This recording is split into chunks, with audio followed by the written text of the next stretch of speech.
ఒక అందమైన పల్లెటూరులో ఉదయం సూర్యుడు మెల్లగా ఉదయిస్తున్నాడు. రాము, మేకలను పొలానికి తీసుకెళ్లి జాగ్రత్తగా చూసుకో. సరే అమ్మా.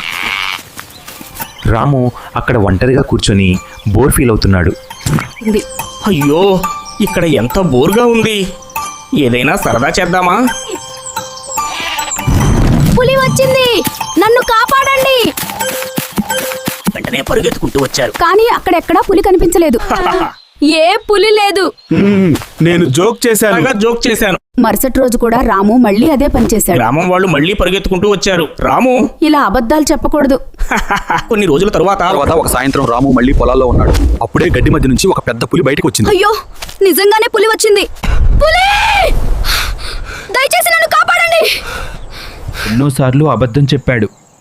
అందుకే ఈసారి ఎవరూ అతని మాటలను నమ్మలేదు. అప్పుడు రాముకు ఒక ముఖ్యమైన విషయం అర్థమైంది.